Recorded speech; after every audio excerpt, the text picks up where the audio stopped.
ఈ నెల 28వ తేదీన సూర్యాపేటలో గీతన్నల రణభేరి కార్యక్రమాన్ని కలుగీత కార్మికుల సంఘం వారు నిర్వహించనున్నారు. ఇక దీనికి సంబంధించిన వాల్ పోస్టర్ను రాష్ట్ర అధ్యక్షులు రమణ ఆవిష్కరించారు.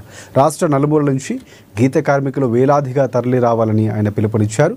సుందరయ్య విజ్ఞాన కేంద్రంలో రాష్ట్ర ఉపాధ్యక్షులు ఉపాగోని వెంకట్ర నర్సయ్యతో కలిసి పోస్టర్ ఆవిష్కరణ కార్యక్రమం జరిగింది.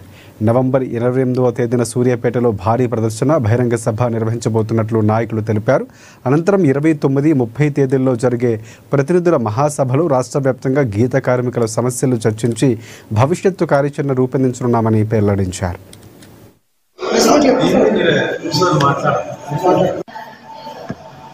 ఈ నెల నవంబర్ 28, 29, 30 తేదీల్లో సూర్యాపేటలో నిర్వహిస్తూ ఉన్నాం.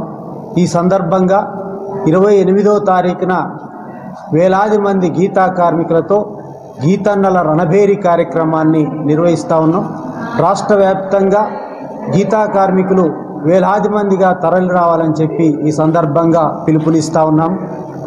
కల్లు గీతా కార్మికులు ఎదుర్కొంటున్నటువంటి సమస్యల్ని ప్రభుత్వం దృష్టికి అనేక సార్లు తీసుకెళ్ళాం.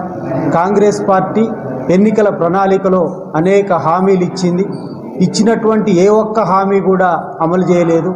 పెన్షన్ 2000 నుంచి 4000కు పెంచుతామని చెప్పి అన్నారు, ఇంతవరకు పెంచలేదు. అలాగే ఎక్స్రేషో 5 లక్షల నుంచి 10 లక్షలకు పెంచుతామని చెప్పి అన్నారు, ఇప్పటి వరకు పెంచలేదు. పెంచకపోగా ఇవ్వాల్సినటువంటి ఎక్స్రేషో 2 సంవత్సరాల నుంచి పెండింగ్లో ఉంది, ఇప్పటి వరకు రూపాయి కూడా ఇవ్వలేదు.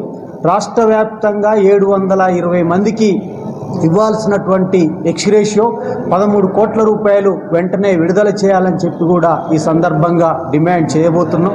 అలాగే వృత్తిలో ప్రమాదాలు జరిగినటువంటి వాళ్ళకి ఇవ్వాల్సినటువంటి కాటమయ్య రక్షణ కవచం కేవలం 20,000 మందికే ఇచ్చారు. రాష్ట్ర వ్యాప్తంగా 2,23,000 మంది సభ్యత్వం కలిగినటువంటి వాళ్ళు ఉన్నారు. అర్హులైనటువంటి వాళ్ళందరికీ కూడా ఈ యొక్క కాటమయ్య రక్షణ కవచం ఇవ్వాలని, అలాగే నీరా తాటి ఉత్పత్తుల పరిశ్రమలు ప్రతి జిల్లా కేంద్రంలో పెట్టి గౌడ యువతి యువకులకు ఉపాధి అవకాశాలు కల్పించాలని చెప్పి కూడా ఈ సందర్భంగా డిమాండ్ చేయబోతున్నాం. ఈ నెల